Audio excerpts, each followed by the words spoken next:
गुलदस्ता से आज हम आपके लिए लेकर आए हैं गुरुदेव रविंद्रनाथ टैगोर की कहानी अपरिचिता। वाचिका है जया भट्टाचार्य। आज मेरी आयु केवल 27 साल की है। ये जीवन न दीर्घता के हिसाब से बड़ा है न गुण के हिसाब से, तो भी इसका एक विशेष मूल्य है। ये उस फूल के समान है जिसके वक्ष पर भ्रमर आ बैठा हो और उसी पदक्षेप के इतिहास ने उसके जीवन के फल में गुठली का सा रूप धारण कर लिया हो। वो इतिहास आकार में छोटा है, उसे छोटा करके ही लिखूंगा। जो छोटे को साधारण समझने की भूल नहीं करेंगे वे इसका रस समझेंगे। कॉलेज में पास करने के लिए जितनी परीक्षाएं थी सब मैंने खत्म कर ली हैं। बचपन में मेरे सुंदर चेहरे को लेकर पंडित जी को सेमल के फूल तथा माकाल फल, बाहर से देखने में सुंदर तथा भीतर से दुर्गंधयुक्त और अखाद्य गूदे वाला एक फल, माकाल फल के साथ मेरी तुलना करके हंसी उड़ाने का मौका मिला था। तब मुझे इससे बड़ी लज्जा लगती थी, किंतु बड़े होने पर सोचता हूँ कि यदि पुनर्जन्म हो तो मेरे मुख पर स्वरूप और पंडित जी के मुख पर विद्रूप इसी प्रकार प्रकट हो। एक दिन था जब मेरे पिता गरीब थे। वकालत करके उन्होंने बहुत सा रुपया कमाया। भोग करने का उन्हें पल भर भी समय नहीं मिला। मृत्यु के समय उन्होंने जो लंबी सांस ली थी वही उनका पहला अवकाश था। उस समय मेरी अवस्था कम थी। माँ के ही हाथों मेरा लालन पालन हुआ। माँ गरीब घर की बेटी थी, अतः हम धनी थे ये बात न तो वे भूलती और न मुझे भूलने देती। बचपन में मैं सदा गोद में ही रहा, शायद इसीलिए मैं अंत तक पूरी तौर पर वयस्क ही नहीं हुआ। आज भी मुझे देखने पर लगेगा जैसे मैं अन्नपूर्णा की गोद में गजानन का छोटा भाई हूँ। मेरे असली अभिभावक थे मेरे मामा। वे मुझसे मुश्किल से 6 वर्ष बड़े होंगे, किंतु फल्गु की रेती की तरह उन्होंने हमारे सारे परिवार को अपने हृदय में सोख लिया था। उन्हें खोदे बिना इस परिवार का एक भी बूंद रस पाने का कोई उपाय नहीं। इसी कारण मुझे किसी भी वस्तु के लिए कोई चिंता नहीं करनी पड़ती। हर कन्या के पिता स्वीकार करेंगे कि मैं सत्पात्र हूँ। हुक्का तक नहीं पीता। भला आदमी होने में कोई झंझट नहीं है, अतः मैं नितांत भला मानुस हूँ। माता का आदेश पाकर चलने की क्षमता मुझ में है, वस्तुतः न मानने की क्षमता मुझ में नहीं है। मैं अपने को अंतःपुर के शासनानुसार चलने के योग्य ही बना सका हूँ। यदि कोई कन्या स्वयंवरा हो तो इन सुलक्षणों को याद रखे। बड़े बड़े घरों से मेरे विवाह के प्रस्ताव आए थे, किंतु मेरे मामा का, जो धरती पर मेरे भाग्य देवता के प्रधान एजेंट थे, विवाह के संबंध में एक विशेष मत था। अमीर की कन्या उन्हें पसंद न थी। हमारे घर जो लड़की आए वो सिर झुकाए हुए आए, वे यही चाहते थे। फिर भी रुपए के प्रति उनकी नस नस में आसक्ति समाई हुई थी। वे ऐसा समधी चाहते थे जिसके पास धन तो न हो पर जो धन देने में त्रुटि न करे, जिसका शोषण तो कर लिया जाए पर जिसे घर आने पर गुड़गुड़ी के बदले बंधे हुक्के में तंबाकू देने पर जिसकी शिकायत न सुननी पड़े। मेरा मित्र हरीश कानपुर में काम करता था। छुट्टियों में उसने कलकत्ता आकर मेरा मन चंचल कर दिया। बोला, सुनो जी, अगर लड़की की बात हो तो एक अच्छी खासी लड़की है। कुछ दिन पहले ही एमए पास किया था। सामने जितनी दूर तक दृष्टि जाती छुट्टी धू धू कर रही थी। परीक्षा नहीं है, उम्मीदवारी नहीं, नौकरी नहीं, अपनी जायदाद देखने की चिंता भी नहीं, शिक्षा भी नहीं, इच्छा भी नहीं, होने के भीतर माँ थी और बाहर मामा। इस अवकाश की मरुभूमि में मेरा हृदय उस समय विश्वव्यापी नारी रूप की मरीचिका देख रहा था। आकाश में उसकी दृष्टि थी, वायु में उसका निश्वास, तरु मरमर में उसकी रहस्यमयी बातें। ऐसे में ही हरीश आकर बोला, अगर लड़की की बात हो तो। मेरा तन मन वसंत वायु से दोलाई बकुल वन की नौ पल्लव राशि की भांति धूप छां का पट बुनने लगा। हरीश आदमी था रसिक, रस उड़ेल कर वर्णन करने की उसमें शक्ति थी, और मेरा मन था तृषार्त। मैंने हरीश से कहा, एक बार मामा से बात चला कर देखो। बैठक जमाने में हरीश अद्वितीय था। इससे सर्वत्र उसकी खातिर होती थी। मामा भी उसे पाकर छोड़ना नहीं चाहते थे। बात उनकी बैठक में चली। लड़की की अपेक्षा लड़की के पिता की जानकारी ही उनके लिए महत्वपूर्ण थी। पिता की अवस्था वे जैसी चाहते थे वैसी ही थी।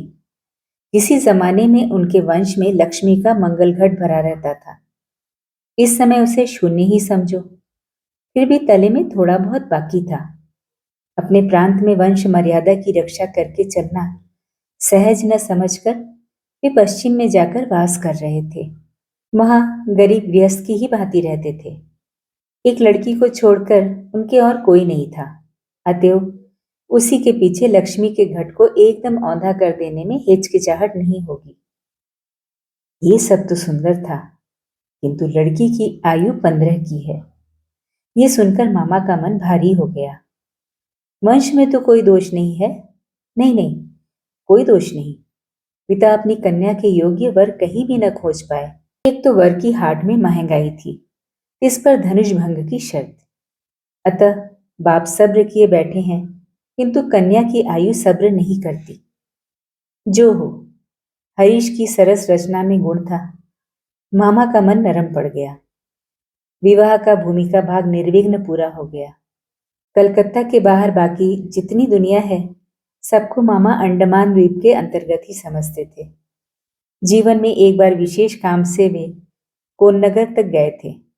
मामा यदि मनु होते तो वे अपनी संहिता में हावड़ा के पुल को पार करने का एकदम निषेध कर देते। मन में इच्छा थी खुद जाकर लड़की देखाऊं, पर प्रस्ताव करने का साहस न कर सका। कन्या को आशीर्वाद देने, बंगालियों में विवाह पक्का करने के लिए एक रस्म होती है, जिसमें वर पक्ष के लोग कन्या को और कन्या पक्ष के लोग वर को आशीर्वाद देकर कोई आभूषण दे जाते हैं। इस काम के लिए जिनको भेजा गया वे हमारे वीनू दादा थे, मेरे फुफेरे भाई। उनके मध्य रुचि एवं दक्षता पर मैं 16 आने निर्भर कर सकता था। लौटकर वीनू दादा ने कहा, बुरी नहीं है जी, असली सोना है। वीनू दादा की भाषा अत्यंत संयत थी। जहां हम कहते थे अपूर्व, वहां वो कहते काम चलाओ। अतएव मैं समझा मेरे भाग्य में पंचशर का प्रजापति से कोई विरोध नहीं है। कहना व्यर्थ है, विवाह के उपलक्ष्य में कन्या पक्ष को ही कलकत्ता आना पड़ा। कन्या के पिता शंभूनाथ बाबू हरीश पर कितना विश्वास रखते थे, इसका प्रमाण ये था कि विवाह के 3 दिन पहले उन्होंने मुझे पहली बार देखा और आशीर्वाद की रस्म पूरी कर गए। उनकी अवस्था 40 के ही आसपास होगी। बाल काले थे, मूंछों का पकना अभी प्रारंभ ही हुआ था। रूपवान थे। भीड़ में देखने पर सबसे पहले उन्हीं पर नजर पड़ने लायक उनका चेहरा था। आशा करता हूं कि मुझे देखकर वे खुश हुए। समझना कठिन था, क्योंकि वे अल्पभाषी थे। जो एकाध बात कहते भी थे, उसे मानो पूरा जोर देकर नहीं कहते थे। इस बीच मामा का मुंह अबाध गति से चल रहा था। धन में, मान में हमारा स्थान शहर में किसी से कम नहीं था। वे नाना प्रकार से इसी का प्रचार कर रहे थे। शंभूनाथ बाबू ने इस बात में बिल्कुल योग नहीं दिया। किसी भी प्रसंग में कोई हाँ या हूं तक नहीं सुनाई पड़ी। मैं होता तो निरुत्साहित हो जाता, किंतु मामा को हतोत्साहित करना कठिन था। उन्होंने शंभूनाथ बाबू का शांत स्वभाव देखकर सोचा कि आदमी बिल्कुल निर्जीव है, तनिक भी तेज नहीं। समधियों में और जो हो, तेज भाव होना पाप है। अतएव मन ही मन मामा खुश हुए। शंभूनाथ बाबू जब उठे तो मामा ने संक्षेप में ऊपर से ही उनको विदा कर दिया। गाड़ी में बिठाने नहीं गए। दहेज के संबंध में दोनों पक्षों की बात पक्की हो गई थी। मामा अपने को असाधारण चतुर समझकर गर्व करते थे। बातचीत में वे कहीं भी कोई छिद्र न छोड़ते। रुपए की संख्या तो निश्चित थी ही, ऊपर से गहना कितने भर एवं सोना किस दर होगा, ये भी एकदम तय हो गया था। मैं स्वयं इन बातों में नहीं था, न जानता ही था कि क्या लेन देन निश्चित हुआ है। मैं जानता था कि ये स्थूल भाग ही विवाह का एक प्रधान अंग है, एवं उस अंश का भार जिनके ऊपर है वे एक कौड़ी भी नहीं ठगाएंगे। वस्तुतः अत्यंत चतुर व्यक्ति के रूप में मामा हमारे सारे परिवार में गर्व की प्रधान वस्तु थे। जहां कहीं भी हमारा कोई संबंध हो, पर्वत ही बुद्धि की लड़ाई में जीतेंगे, ये बिल्कुल पक्की बात थी। इसलिए हमारे यहाँ कमी न रहने पर भी एवं दूसरे पक्ष में कठिन अभाव होते हुए भी हम जीतेंगे, हमारे परिवार की जिद थी। इसमें चाहे कोई बचे या मरे। हल्दी चढ़ाने की रस्म बड़ी धूमधाम से हुई। ढोने वाले इतने थे कि उनकी संख्या का हिसाब करने के लिए क्लर्क रखना पड़ा। उनको विदा करने में अवर पक्ष का जो नाकोदम होगा, उसका स्मरण करके मामा के साथ स्वर मिलाकर मां खूब हंसी।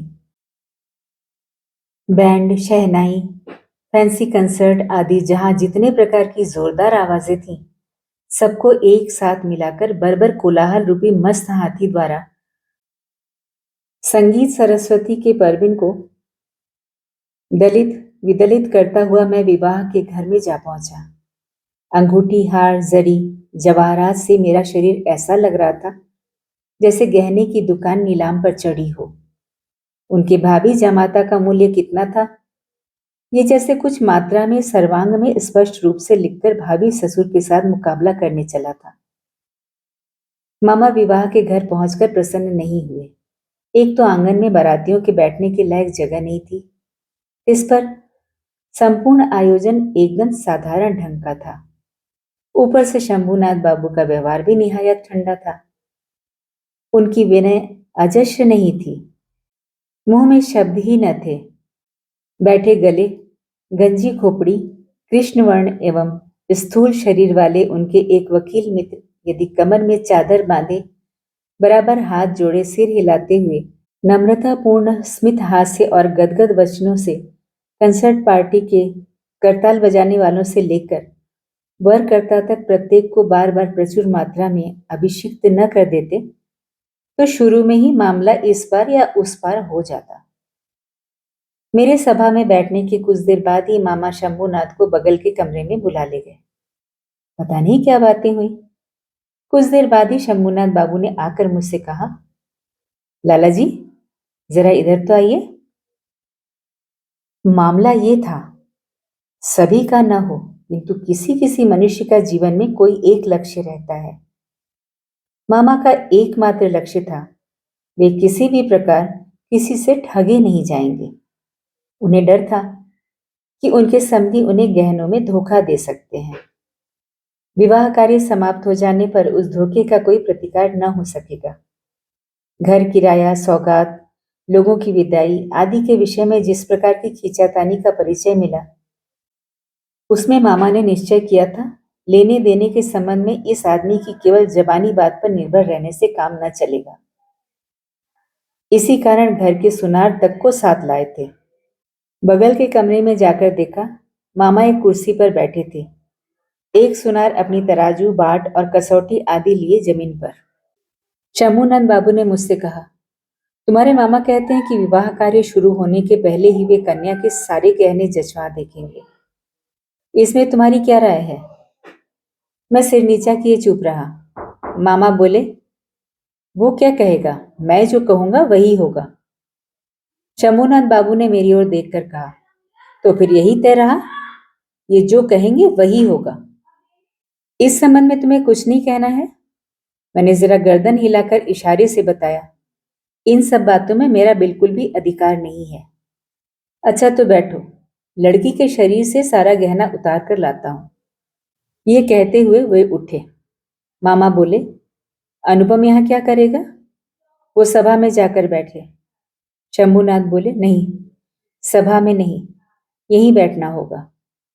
कुछ देर बाद उन्होंने एक अंगोछे में बंधे गहने लाकर चौकी के ऊपर बिछा दिए। सारे गहने उनकी पितामही के जमाने के थे। नए फैशन का बारीक काम न था।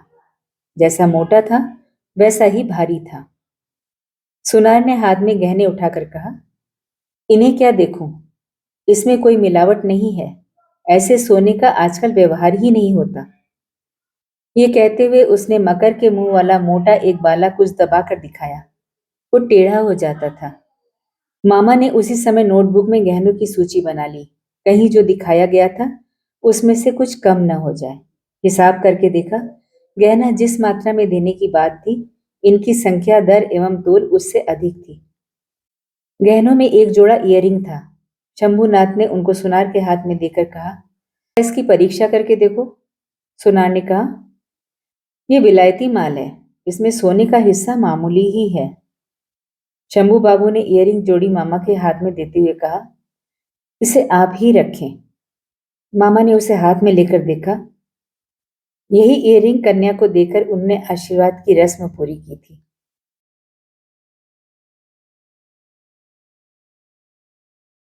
यही इयररिंग कन्या को देकर उन्होंने आशीर्वाद की रस्म पूरी की थी। मामा का चेहरा लाल हो उठा। दरिद्र उनको ठगना चाहेगा, किंतु वे ठगे नहीं जाएंगे, इस आनंद प्राप्ति से वंचित रह गए। एवं इसके अतिरिक्त कुछ ऊपरी प्राप्ति भी हुई। मुंह अत्यंत भारी करके बोले, अनुपम, जाओ तुम सभा में जाकर बैठो। शंभुनाथ बोले, नहीं, अब सभा में बैठना नहीं होगा। चलिए पहले आप लोगों को खिला दूं। मामा बोले, ये क्या कह रहे हैं, लग्न? शंभू बाबू ने कहा, उसके लिए चिंता न करें, अभी उठिए। आदमी निहायत भला मानस था, किंतु अंदर से कुछ ज्यादा हठी प्रतीत हुआ। मामा को उठना पड़ा। बारातियों का भी भोजन हो गया। आयोजन में आडंबर नहीं था, किंतु रसोई अच्छी बनी थी और सब कुछ साफ सुथरा। इससे सभी तृप्त हो गए। बारातियों का भोजन समाप्त होने पर शंभूनाथ बाबू ने मुझसे खाने को कहा। मामा ने कहा, ये क्या कह रहे हैं, विवाह के पहले वर कैसे भोजन करेगा? इस संबंध में वे मामा के व्यक्त किए मत की पूर्ण उपेक्षा करके मेरी ओर देखकर बोले, तुम क्या कहते हो, भोजन के लिए बैठने में कोई दोष है? मूर्तिमती मातृ आज्ञा स्वरूप मामा उपस्थित थे। उनके विरुद्ध चलना मेरे लिए असंभव था। मैं भोजन के लिए न बैठ सका। तब शंभूनाथ बाबू ने मामा से कहा, आप लोगों को बहुत कष्ट दिया है, हम लोग धनी नहीं हैं, आप लोगों के योग्य व्यवस्था नहीं कर सके, क्षमा करेंगे। रात हो गई है, आप लोगों का कष्ट और नहीं बढ़ाना चाहता। तो फिर इस समय? मामा बोले, तो सभा में चलिए, हम तो तैयार हैं। शंभूनाथ बोले, तब आपकी गाड़ी बुलवा दूं? मामा ने आश्चर्य से कहा, मजाक कर रहे हैं क्या? शंभूनाथ ने कहा, मजाक तो आप ही कर चुके हैं। मजाक के संपर्क को स्थायी करने की मेरी इच्छा नहीं है। मामा दोनों आंखें विस्फारित किए अवाक रह गए। शंभूनाथ ने कहा, अपनी कन्या का गहना मैं चुरा लूंगा, जो यह बात सोचता है उसके हाथों में कन्या नहीं दे सकता। मुझसे एक शब्द कहना भी उन्होंने आवश्यक नहीं समझा। कारण प्रमाणित हो गया था, मैं कुछ भी नहीं था। उसके बाद जो हुआ उसे कहने की इच्छा नहीं होती। झाड़ फानुस तोड़ फोड़ कर चीज वस्तु को नष्ट भ्रष्ट करके बारातियों का दल दक्ष यज्ञ का नाटक पूरा करके बाहर चला आया। घर लौटने पर बैंड शहनाई और कंसर्ट सब साथ नहीं बजे, एवं अभ्रक के झाड़ों ने आकाश के तारों के ऊपर अपने कर्तव्य का निर्वाह करके कहा, महानिर्वाण प्राप्त किया, पता नहीं चला। घर के सब लोग क्रोध से आग बबूला हो गए। कन्या के पिता को इतना घमंड, कलयुग पूर्ण रूप से आ गया है। सब बोले, देखें लड़की का विवाह कैसे करते हैं, किंतु लड़की का विवाह नहीं होगा, ये भय जिसके मन में न हो उसको दंड देने का क्या उपाय है? बंगाल भर में मैं ही एकमात्र पुरुष था जिसको स्वयं कन्या के पिता ने जनवासे से लौटा दिया था। इतने बड़े सत्पात्र के माथे पर कलंक का इतना बड़ा दाग किस दुष्ट ग्रह ने इतना प्रचार करके गाजे बाजे से समारोह करके आंक दिया? बराती ये कहते हुए माथा पीटने लगे कि विवाह नहीं हुआ, लेकिन हमको धोखा देकर खिला दिया। संपूर्ण अन्न सहित पकवाशय निकाल कर यहां फेंक आते तो अफसोस मिटता। विवाह के वचन भंग का और मानहानि का दावा करूंगा, कहकर मामा घूम घूम कर खूब शोर मचाने लगे। हितैषियों ने समझा दिया कि ऐसा करने से जो तमाशा बाकी रह गया है वो भी पूरा हो जाएगा। कहना व्यर्थ है, मैं भी खूब क्रोधित हुआ था। किसी तरह शंभुनाथ हार कर बुरी तरह मेरे पैरों पर आ गिरे। मूंछों की रेखा पर ताव देते देते केवल यही कामना करने लगा, किंतु इस आक्रोश की काली धारा के समीप एक और स्रोत बह रहा था, जिसका रंग बिल्कुल भी काला नहीं था। संपूर्ण मन उस अपरिचित की ओर दौड़ गया। अभी तक उसे किसी भी प्रकार वापस नहीं मोड़ सका। दीवार की आड़ में रह गया। उसके माथे पर चंदन चर्चित था, देह पर लाल साड़ी, चेहरे पर लज्जा की ललाई। हृदय में क्या था, ये कैसे कह सकता हूं। मेरे कल्पलोक की कल्पलता वसंत के समस्त फूलों का भार मुझे निवेदित कर देने के लिए झुक पड़ी थी। हवा आ रही थी, सुगंध मिल रही थी, पत्तों का शब्द सुन रहा था। केवल एक पग बढ़ाने की देर थी। इसी बीच वो पग भर की दूरी क्षण भर में असीम हो गई। इतने दिन तक रोज शाम को मैंने विनू दादा के घर जाकर उनको परेशान कर डाला था। विनू दादा की वर्णन शैली की अत्यंत सघन संक्षिप्तता के कारण उनकी प्रत्येक बात ने स्फुलिंग के समान मेरे मन में आग लगा दी थी। मैंने समझा था कि लड़की का रूप बड़ा अपूर्व था, किंतु न तो उसे आंखों से देखा और न उसका चित्र। सब कुछ अस्पष्ट रह गया। बाहर तो उसने पकड़ दी ही नहीं, उसे मन में भी न ला सका। इसी कारण भूत के समान दीर्घ निश्वास लेकर मन उस दिन की उस विवाह सभा की दीवार के बाहर चक्कर काटने लगा। हरीश से सुना, लड़की को मेरा फोटोग्राफ दिखाया गया था, पसंद अवश्य किया होगा। न करने का तो कोई कारण ही नहीं था। मेरा मन कहता है वो चित्र उसने किसी बक्स में छिपा रखा है। कमरे का दरवाजा बंद करके अकेली किसी किसी निर्जन दोपहरी में क्या वो उसे खोलकर न देखती होगी? जब झुक कर देखती होगी तब चित्र के ऊपर क्या उसके मुख के दोनों ओर से खुले बाल आकर नहीं पड़ते होंगे? अकस्मात बाहर किसी के पैर की आहट पाते ही क्या वो झटपट अपने सुगंधित अंचल में चित्र को छिपा न लेती होगी? दिन बीत जाते हैं। एक वर्ष बीत गया। मामा तो लज्जा के मारे विवाह संबंध की बात ही न छेड़ पाते। माँ की इच्छा थी मेरे अपमान की बात जब समाज के लोग भूल जाएंगे तब विवाह का प्रयत्न करेंगी। दूसरी ओर मैंने सुना कि शायद उस लड़की को अच्छा वर मिल गया है, किंतु उसने प्रण किया है कि विवाह नहीं करेगी। सुनकर मन आनंद के आवेश से भर गया। मैं कल्पना में देखने लगा, वो अच्छी तरह खाती नहीं, संध्या हो जाती है वो बाल बांधना भूल जाती है। उसके पिता उसके मुंह की ओर देखते हैं और सोचते हैं, मेरी लड़की दिनों दिन ऐसी क्यों होती जा रही है। अकस्मात किसी दिन उसके कमरे में आकर देखते हैं, लड़की के नेत्र आंसुओं से भरे हैं। पूछते हैं, बेटी तुझे क्या हो गया है, मुझे बता। लड़की झटपट आंसू पोंछकर कहती है, कहाँ, कुछ भी तो नहीं हुआ पिताजी। बाप की इकलौती लड़की है ना, बड़ी लाडली लड़की है। अनावृष्टि के दिनों में फूल की कली के समान जब लड़की एकदम मुरझा गई तो पिता के प्राण और अधिक सहन न कर सके। मान त्याग कर वे दौड़कर हमारे दरवाजे पर आए। उसके बाद उसके बाद मन में जो काले रंग की धारा बह रही थी वो मानो काले सांप के समान रूप भरकर फुफकार उठी।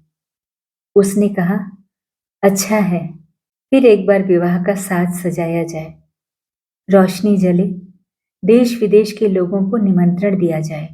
उसके बाद तुम वर के मोर को पैरों से कुचलकर दल बल लेकर सभा से उठकर चले आओ। किंतु जो धारा अश्रु जल के समान शुभ्र थी वो राजहंस का रूप धारण करके बोली, जिस प्रकार मैं एक दिन दमयंती के पुष्पवन में गई थी, मुझे उसी प्रकार एक बार उड़ जाने दो। मैं विरहणी के कानों में एक बार सुख संदेह दे आऊं। इसके बाद उसके बाद दुख की रात बीत गई। नववर्षा का जल बरसा। म्लान फूल ने मुंह उठाया। इस बार उस दीवार के बाहर सारी दुनिया की और सब लोग रह गए। केवल एक व्यक्ति के भीतर प्रवेश किया। फिर मेरी कहानी खत्म हो गई। लेकिन कहानी ऐसे खत्म नहीं हुई। जहां पहुंचकर वो अनंत हो गई है, वहां का थोड़ा सा विवरण बताकर अपना ये लेख समाप्त करूंगा। मां को लेकर तीर्थ करने जा रहा था। भार मेरे ही ऊपर था, क्योंकि मामा इस बार भी हावड़ा पुल के पार नहीं हुए। रेलगाड़ी में सो रहा था। झोंके खाते खाते दिमाग में नाना प्रकार के बिखरे स्वप्नों का झुंझुना बज रहा था। अकस्मात किसी एक स्टेशन पर जाग पड़ा। वो भी प्रकाश अंधकार मिश्रित एक स्वप्न था। केवल आकाश के तारागण चिर परिचित थे और सब अपरिचित अस्पष्ट था। स्टेशन की कई सीधी खड़ी बत्तियां प्रकाश द्वारा ये धरती कितनी अपरिचित है एवं जो चारों ओर है वो कितना अधिक दूर है, यही दिखा रही थी। गाड़ी में मां सो रही थी। बत्ती के नीचे हरा पर्दा टांगा था। ट्रंक बक्स सामान सब एक दूसरे के ऊपर तितर बितर पड़े थे। वो मानो स्वप्न लोक का उल्टा पुल्टा सामान हो, जो संध्या की हरी बत्ती के टिमटिमाते प्रकाश में होने और न होने के बीच न जाने किस ढंग से पड़ा था। इस बीच उस विचित्र जगत की अद्भुत रात में कोई बोल उठा, जल्दी आ जाओ, इस डिब्बे में जगह है। लगा जैसे गीत सुना हो। बंगाली लड़की के मुख से बंगला बोली कितनी मधुर लगती है। इसका पूरा पूरा अनुमान ऐसे अनुपयुक्त स्थान पर अचानक सुनकर ही किया जा सकता है। किंतु इस स्वर को निरी एक लड़की का स्वर कहकर श्रेणी मुक्त कर देने से काम नहीं चलेगा। ये किसी अन्य व्यक्ति का स्वर था। सुनते ही मन कह उठा, ऐसा तो पहले कभी नहीं सुना। गले का स्वर मेरे लिए सदा ही बड़ा सत्य रहा है। रूप भी कम बड़ी वस्तु नहीं है, किंतु मनुष्य में जो अंतरतम और अनिर्वचनीय है, मुझे लगता है जैसे कंठ स्वर उसी की आकृति हो। चटपट जंगला खोलकर मैंने मुंह बाहर निकाला। कुछ भी न दिखा। प्लेटफॉर्म पर अंधेरे में खड़े गार्ड ने अपनी एक आंख वाली लालटेन हिलाई। गाड़ी चल दी। मैं जंगले के पास बैठा रहा। मेरी आंखों के सामने कोई मूर्ति न थी, किंतु हृदय में मैं एक हृदय का रूप देखने लगा। वो जैसे इस तारामयी रात्रि के समान हो, जो आवृत कर लेती है, किंतु उसे पकड़ा नहीं जा सकता। जो स्वर अपरिचित कंठ के स्वर, क्षण भर में ही तुम मेरे चिरपरिचित के आसन पर आकर बैठ गए हो। तुम कैसे अद्भुत हो। चंचल काल के शुद्ध हृदय के ऊपर के फूल के समान खिले हो, किंतु उसकी लहरों के आंदोलन से कोई पंखुड़ी तक नहीं हिलती। अपरिमेय कोमलता में जरा भी दाग नहीं पड़ता। गाड़ी लोहे के मृदंग पर ताल देती हुई चली। मैं मन ही मन गाना सुनता जा रहा था। उसकी एक ही टेक थी, डिब्बे में जगह है क्या? जगह है क्या? जगह मिले कैसे? कोई किसी को नहीं पहचानता। साथ ही ये न पहचानना मात्र कोहरा है, माया है। उसके छिन्न होते ही फिर परिचय का अंत नहीं होता। ओ सुधामय स्वर, जिस हृदय के तुम अद्भुत रूप हो, वो क्या मेरा चिर परिचित नहीं है? जगह है। जल्दी बुलाया था, जल्दी ही आया हूं। क्षण भर भी देर नहीं की है। रात में ठीक से नींद नहीं आई। प्रायः हर स्टेशन पर एक बार मुंह निकाल कर देखता। भय होने लगा कि जिसको देख नहीं पाया वो कहीं रात में ही न उतर जाए। दूसरे दिन सुबह एक बड़े स्टेशन पर गाड़ी बदलनी थी। हमारे टिकट फर्स्ट क्लास के थे। आशा थी भीड़ नहीं होगी। उतर कर देखा, प्लेटफॉर्म पर साहबों के अर्दलियों का दल सामान लिए गाड़ी की प्रतीक्षा कर रहा है। फौज के कोई एक बड़े जनरल साहब भ्रमण के लिए निकले थे। 2-3 मिनट के बाद ही गाड़ी आ गई। समझा फर्स्ट क्लास की आशा छोड़नी पड़ेगी। माँ को लेकर किस डिब्बे में चढ़ लूं, इस बारे में बड़ी चिंता में पड़ गया। पूरी गाड़ी में भीड़ थी। दरवाजे दरवाजे झांकता हुआ घूमने लगा। इसी बीच सेकंड क्लास के डिब्बे में एक लड़की ने मेरी माँ को लक्ष्य करके कहा, आप हमारे डिब्बे में आइए ना, यहाँ जगह है। मैं तो चौंक पड़ा। वही अद्भुत मधुर स्वर और वही गीत की टेक जगह है। क्षण भर की भी देर न करके मैं माँ को लेकर डिब्बे में चढ़ गया। सामान चढ़ाने का समय प्रायः नहीं था।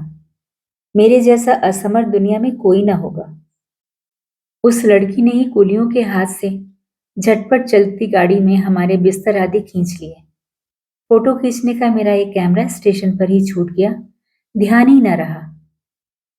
उसके बाद क्या लिखूं नहीं जानता। मेरे मन में एक अखंड आनंद की तस्वीर है। उसे कहाँ से शुरू करूं, कहाँ समाप्त करूं? बैठे बैठे एक वाक्य के बाद दूसरे वाक्य की योजना करने की इच्छा नहीं होती। इस बार उसी स्वर को आंखों से देखा। इस समय भी वो स्वर ही जान पड़ा। माँ के मुख की ओर ताका, देखा कि उनकी आंखों के पलक नहीं गिर रहे थे। लड़की की अवस्था 16 या 17 की होगी, किंतु नव यौवन ने उसके देह मन पर कहीं भी जैसे जरा भी भार न डाला हो। उसकी गति सहज, दीप्ति निर्मल, सौंदर्य की शुचिता अपूर्व थी। उसमें कहीं कोई जड़ता न थी। मैं देख रहा हूं, विस्तार से कुछ भी कहना मेरे लिए असंभव है। यही नहीं, वो किस रंग की साड़ी किस प्रकार पहने हुए थी, ये भी ठीक से नहीं कह सकता। बिल्कुल सत्य है कि उसकी वेशभूषा में ऐसा कुछ न था जो उसे छोड़कर विशेष रूप से आंखों को आकर्षित करे। वो अपने चारों ओर की चीजों से बढ़कर थी। रजनीगंधा की शुभ्र मंजरी के समान सरल, वृंत के ऊपर स्थित, जिस वृक्ष पर खिली थी उसका एकदम अतिक्रमण कर गई थी। साथ में दो तीन छोटी छोटी लड़कियां थीं। उनके साथ उसकी हंसी और बातचीत का अंत न था। मैं हाथ में एक पुस्तक लिए उस ओर कान लगाए था। जो कुछ कान में पड़ रहा था वो सब तो बच्चों के साथ बचपने की बातें थीं। उसका विशेषत्व ये था कि उसमें अवस्था का अंतर बिल्कुल भी नहीं था। छोटे के साथ वो अनायास और आनंदपूर्वक छोटी हो गई थी। साथ में बच्चों की कहानियों की सचित्र पुस्तकें थी। उसी की कोई कहानी सुनाने के लिए लड़कियों ने उसे घेर लिया था। ये कहानी अवश्य ही उन्होंने 20-25 बार सुनी होगी। लड़कियों का इतना आग्रह क्यों था ये मैं समझ गया। उस सुधाखंड की सोने की छड़ी से सारी कहानी सोना हो जाती थी। लड़की का संपूर्ण तन मन पूरी तरह प्राणों से भरा था। उसकी सारी चाल ढाल स्पर्श में प्राण उमड़ रहा था। अतः लड़कियां जब उसके मुंह से कहानी सुनती तब कहानी नहीं, उसी को सुनती। उनके हृदय पर प्राणों का झरना झर पड़ता। उसके उस उद्भासित प्राण ने मेरी उस दिन की सारी सूर्य किरणों को सजीव कर दिया। मुझे लगा, मुझे जिस प्रकृति ने अपने आकाश से वेष्टित कर रखा है वो उस तरुणी के ही अक्लांत अम्लान प्राणों का विश्वव्यापी विस्तार है। दूसरे स्टेशन पर पहुंचते ही उसने खोमचे वाले को बुलाकर काफी सी दालमोट खरीदी और लड़कियों के साथ मिलकर बिल्कुल बच्चों के समान कलहास्य करते हुए निसंकोच भाव से खाने लगी। मेरी प्रकृति तो जाल से घिरी हुई थी। क्यों मैं अत्यंत सहज भाव से उस हंसमुख लड़की से एक मुट्ठी दालमोट न मांग सका? हाथ बढ़ाकर अपना लोभ क्यों नहीं स्वीकार किया? माँ अच्छा और बुरा लगने के बीच दुचिती हो रही थी। डिब्बे में मैं हूं मर्द, तो भी इसे कोई संकोच नहीं, खासकर वो इस लोभ की भांति खा रही है। ये बात उनको पसंद नहीं आ रही थी और उसे बेहिया कहने का भी उन्हें भ्रम न हुआ। उन्हें लगा इस लड़की की अवस्था हो गई है किंतु शिक्षा नहीं मिली। माँ एकाएक किसी से बातचीत नहीं कर पाती। लोगों के साथ दूर दूर रहने का ही उनको अभ्यास था। इस लड़की का परिचय प्राप्त करने की उनको बड़ी इच्छा थी, किंतु स्वाभाविक बाधा नहीं मिटा पा रही थी। इसी समय गाड़ी एक बड़े स्टेशन पर आकर रुक गई। उन जनरल साहब के साथियों का एक दल इस स्टेशन से चढ़ने का प्रयत्न कर रहा था। गाड़ी में कहीं जगह नहीं थी। कई बार वे हमारे डिब्बे के सामने से निकले। माँ तो भय के मारे जड़ हो गई। मैं भी मन में शांति का अनुभव नहीं कर रहा था। गाड़ी छूटने के थोड़ी देर पहले एक देशी रेल कर्मचारी ने डिब्बों की दो बेंचों के सिरों पर नाम लिखे हुए दो टिकट लटकाकर मुझसे कहा, इस डिब्बे की ये दो बेंचें पहले से ही दो साहबों ने रिजर्व करा रखी है। आप लोगों को दूसरे डिब्बे में जाना होगा। मैं तो झटपट घबराकर खड़ा हो गया। लड़की हिंदी में बोली, नहीं, हम डिब्बा नहीं छोड़ेंगे। उस आदमी ने जिद करते हुए कहा, बिना छोड़े कोई चारा नहीं। किंतु लड़की के उतरने की इच्छा का कोई लक्षण न देखकर वो उतरकर अंग्रेज स्टेशन मास्टर को बुला लाया। उसने आकर मुझसे कहा, मुझे खेद है, किंतु सुनकर मैंने कुली कुली की पुकार लगाई। लड़की ने उठकर दोनों आंखों से आग बरसाते हुए कहा, नहीं, आप नहीं जा सकते। जैसे हैं बैठे रहिए। ये कहकर उसने दरवाजे के पास खड़े होकर स्टेशन मास्टर से अंग्रेजी में कहा, ये डिब्बा पहले से रिजर्व है, ये बात झूठ है। ये कहकर उसने नाम लिखे टिकटों को खोलकर प्लेटफॉर्म पर फेंक दिया। इस बीच में वर्दी पहने साहब अर्दली के साथ दरवाजे के पास आकर खड़ा हो गया था। डिब्बे में अपना सामान चढ़ाने के लिए पहले उसने अर्दली को इशारा किया था। उसके पश्चात लड़की के मुंह की ओर देखकर, उसकी बात सुनकर, मुख मुद्रा देखकर स्टेशन मास्टर को थोड़ा छुपा और उसको ओट में ले जाकर पता नहीं क्या कहाँ देखा गया। गाड़ी छूटने का समय बीत चुकने पर भी और एक डिब्बा जोड़ा गया, तब कहीं ट्रेन छूटी। लड़की ने अपना दल बल लेकर फिर दोबारा दालमोट खाना शुरू कर दिया और मैं शर्म के मारे जंगले के बाहर मुंह निकालकर प्रकृति की शोभा देखने लगा। गाड़ी कानपुर में आकर रुकी। लड़की सामान बांधकर तैयार थी। स्टेशन पर एक अबंगाली नौकर उनको उतारने का प्रयत्न करने लगा। तब फिर मां से न रहा गया। पूछा, तुम्हारा नाम क्या है बेटी? लड़की बोली, मेरा नाम कल्याणी है। सुनकर मां और मैं दोनों ही चौंक पड़े। तुम्हारे पिता? वे यहाँ डॉक्टर हैं। उनका नाम शंभुनाथ सेन है। उसके बाद ही वे उतर गई। मामा के निषेध को अमान्य करके, माता की आज्ञा ठुकराकर मैं अब कानपुर आ गया हूँ। कल्याणी के पिता और कल्याणी से भेंट हुई है। हाथ जोड़े हैं, सिर झुकाया है। शंभुनाथ बाबू का हृदय पिघला है। कल्याणी कहती है, मैं विवाह नहीं करूंगी। मैंने पूछा, क्यों? उसने कहा, मातृ आज्ञा। जब हो गया, ईश्वर भी मातुल है क्या? बाद में समझा मातृभूमि है। वो संबंध टूट जाने के बाद से कल्याणी ने लड़कियों को शिक्षा देने का व्रत ग्रहण कर लिया है, किंतु मैं आशा न छोड़ सका। वो स्वर मेरे हृदय में आज भी गूंज रहा है। वो मानो कोई उस पार की वंशी हो। मेरी दुनिया के बाहर से आई थी, मुझे सारे जंगल के बाहर बुला रही थी, और वो जो रात के अंधकार में मेरे कान में पड़ा था, जगह है, वो मेरे चिर जीवन के संगीत की टेक बन गई। उस समय मेरी आयु थी 23, अब हो गई है 27। अभी तक आशा नहीं छोड़ी है, किंतु मातुल को छोड़ दिया है। इकलौता लड़का होने के कारण मां मुझे नहीं छोड़ सकी।